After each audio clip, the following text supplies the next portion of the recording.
Good afternoon. Hopefully this is working. So last night, as we all know, there was the 2024 U.S. election, and I wanted to present a little bit of mathematics that was involved in predicting outcomes of elections and how we can call contests, as well as some very much needed predictions of the 2028 election. So, if you watched the election last night, you probably saw a number of races being called with a certain candidate X with a X percentage lead, uh, and it also would give a reporting percentage. So, for example, it might say that the candidate X was up 5% with 30% of the polls reporting in. Now, that begs the question: how do we know what that actually means? One way we can determine that is to determine the comeback percentage. And what the comeback percentage is the percentage you would need to win of remaining votes in order to obtain victory in the election. So, um, so what we get is, first we can compute how much of the total vote you have won with a X percent or an X point lead. In that case, if you have an X point lead with P percent reporting in, you will have won P percent times 1/2 plus X over 200 of the total vote right now. X divided by 200 comes from the fact that an X point lead is one part how much you have exceeded 50% and the other part where your opponent has fallen behind 50%. Now, this is important to note that this holds primarily for 2-horse races. So if you have multiple candidates and it's just simple majority wins, or whoever has the most votes wins, this formula would not work. But most races are approximately between two options, and so this will work most of the time. The remaining vote is 1 minus the percentage left times W. And W is the proportion of the remaining vote that you will win. And so we know that in order to win a 2-option race, you should need about half the vote.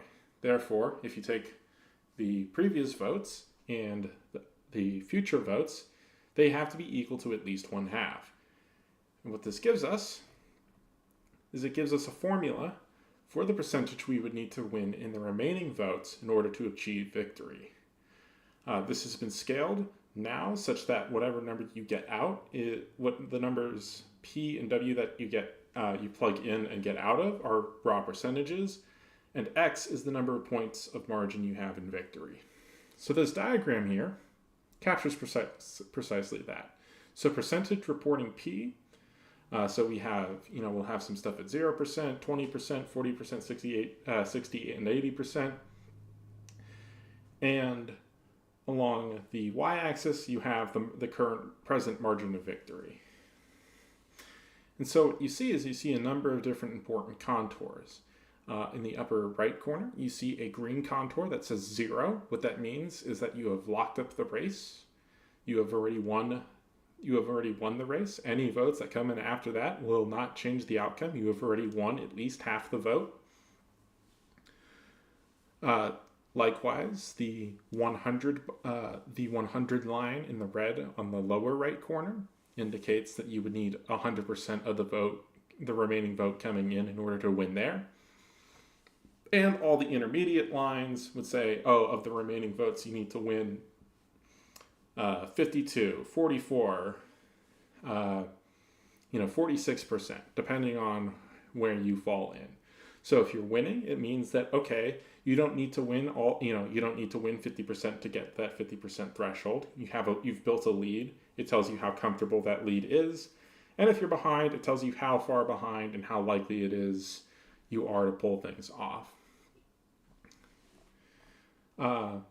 So if the vote crosses 0 or 100, the race is over. While this formula technically becomes unbounded for things outside that regime, we don't really care about that. There's a finite domain that we care about in that situation, but if we just plug in the formula and use some common sense, we can determine when to throw certain results out. And even if it's not officially over, that percentage comeback that you need, we can look at the historical data then to say, if you're falling behind, if you've fallen behind and you need 58% of remaining votes to win, and the votes that are uncounted come in an area that is more likely to vote for you at about a 58% margin, then you can feel even kind of comfortable. Or you can know, okay, it's at least within the realm, at least the vote is within reach. But if you're down a fair bit and you need 58% to win, but all of your voters have already voted for you, their votes have already been counted, then this sort of comes to hurt you. Right.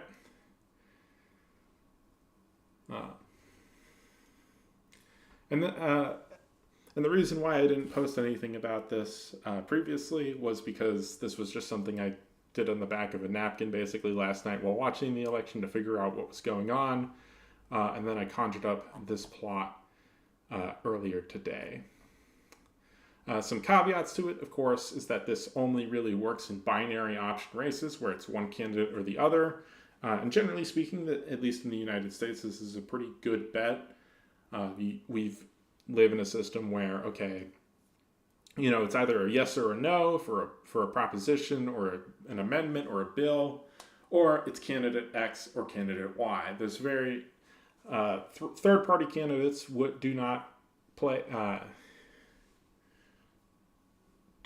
play a huge role. Now, this formula is still true. However, the the percentage, if you had a three-party race, the number of votes you need would be lower of the remaining proportion if it's just a simple majority.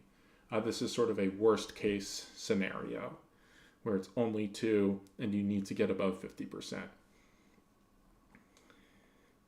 Anyway, with my legally obligated math out of the way, today is a very big day. The last polls of the 2024 election have been closed for about 18 hours as of the time of recording.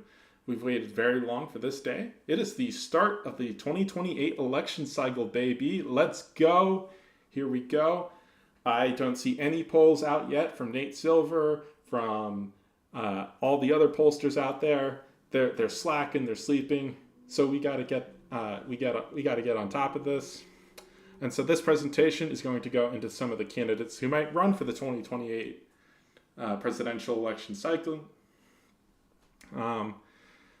Obviously, this is mostly a joke from here on out, but I'm going to list off some candidates who I think could run for office or who could run for president in 2028. This is just sort of based on it's mostly a who's who of who are the well-known Democrat and Republican politicians who will be in their present office until at least 2026 and have achieved at least the status of governor or a senator, and who have not been sort of married to their position for a really long time. So if someone has been in a spot for a really long time, I've sort of eliminated them because I think because a lot of them will just sort of be there until they get sort of carted out or voted out. So you're going to see a lot of younger candidates in terms of politicians. You're not going to see so many. You're going to get a couple old folks, but most of them are going to be in their 50s to 60s and below. And with that, I've also broken it up into some additional categories based on party and sort of established people, more established people who have thrown their hat into the ring for president before, and then sort of newer people who haven't thrown their hats into the ring. And with that, let us begin. We're going to begin with the older GOP candidates who have been around for a bit, who have previously flirted with or have done presidential campaigns before.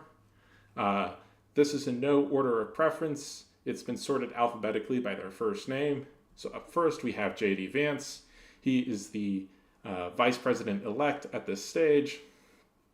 Assuming a decent presentation and execution of his job as vice president, it would build up a resume fairly good for him as being a continued leader for the Republican Party going forward.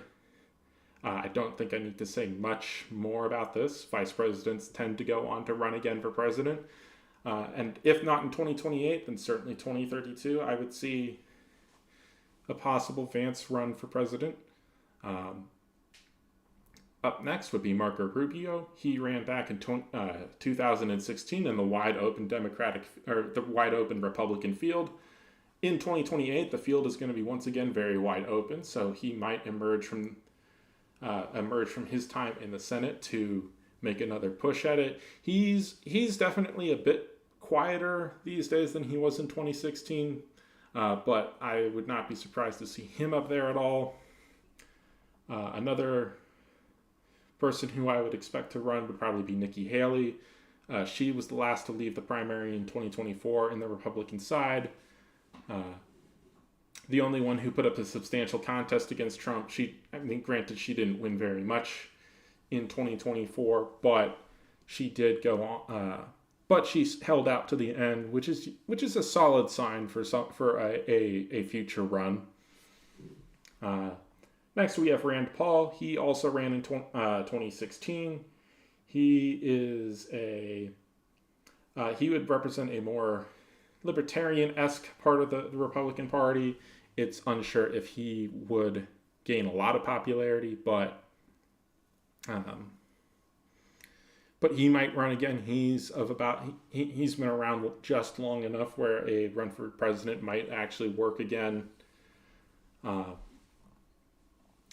And then we have Ron DeSantis. He also ran in 2024. He is the governor of the extremely conservative state of Florida.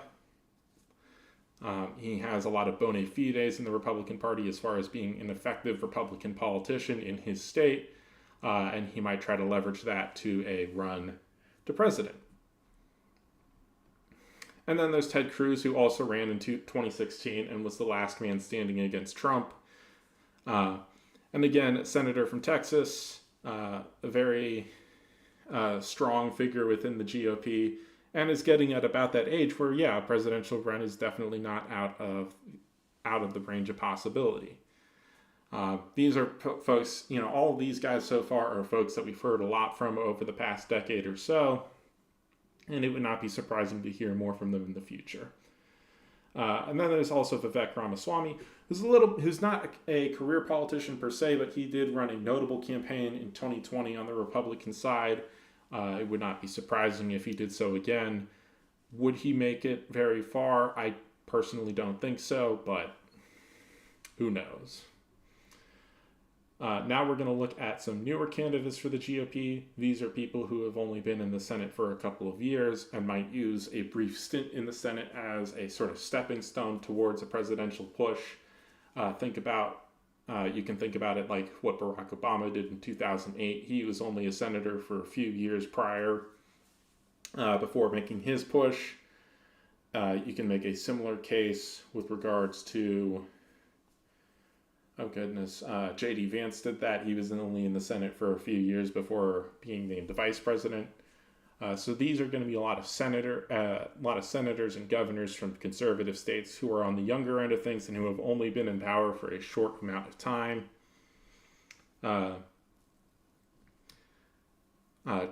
And they might do so to make an effort to go farther, to further their careers. So up first is James Lankford. He is a senator from Oklahoma. To be honest, I don't know much about many of these candidates at all. I'm just putting these names out here. So we have James Lankford. We have Jim Banks, senator from Indiana. We have Kristi Noem, governor of South Dakota. We have Mark Wayne Mullen, senator from Oklahoma. We have Rick Scott, the other senator from Florida. And we have Sarah Huckabee Sanders, governor of Arkansas. Right. All senators and governors of high rank. And Tim Sheehy, a new senator from Montana. Yeah, so we got a bunch of senators and Republican senators and governors who've been around for a short while, but have not overstayed their welcome in their respective positions. And that sort of wraps up who I have tentatively for the Republican Party. And then on the Democratic Party, we're going to start again with sort of the more established names in the party. Again, all these are sorted alphabetically with no preference to who I think is more likely or not. Up first, we have Amy Klobuchar, who's been a senator from Minnesota for a bit now.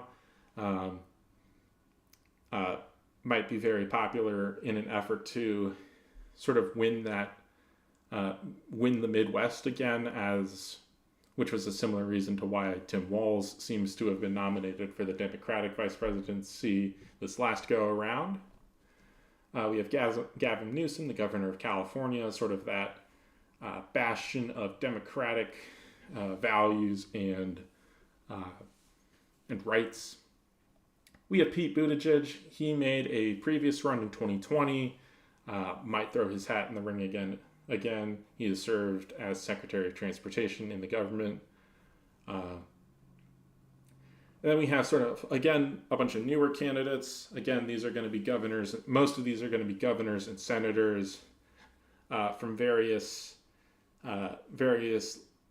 Democratic states who might, or those from swing states who might be very popular or who might be named in an effort to try to win those swing states over to the Democratic side to win the Electoral College. So we have Andy Beshear, he's the governor from Kentucky. Gretchen Whitmer, governor of Michigan. We have John Fetterman, senator from Pennsylvania. We have John Ossoff, senator from Georgia. We have Josh Shapiro, governor of Pennsylvania. Mark Kelly, senator from Arizona. Michelle Obama, former First Lady. I put her name on because it was thrown on as a possible replacement for Biden earlier this year. It wasn't a particularly serious one then. It's not particularly serious now. Wes Moore, governor from Maryland. Right, so a bunch of governors and senators and sort of people at the top federal level of the Democratic Party. Now, to throw out even a few independents, these are going to be people who are sort of on the boundaries between the two parties, people who were of one party and recently flipped to the other, and considering that the Democrats are going to be coming from an underdog position in terms of, or at least right now they're looking like sort of an underdog position. These are going to be former Democrats who have sort of moved more towards the Republican side of things. Again, who have also made some names for themselves for sort of breaking their conventions. And those would be Kirsten Semina from Arizona. She left the Democrats in, oh goodness, it was sometime in the past 4 years, I think it was 22. And you have Tulsi Gabbard, who ran for Democratic president in 2020, and then flipped to the GOP in this past year. And with that, I think that's the end of this. And what's really important now is that we all need to start harassing Nate Silver and all our other favorite pollsters to get back to work and start predicting 2028. Again, if you couldn't tell, this is mostly a joke. I don't actually think anyone is taking the 2028 election very seriously at this moment. I just wanted to get on the bandwagon before it started in earnest. Thank you for watching, and hopefully I'll see you next time.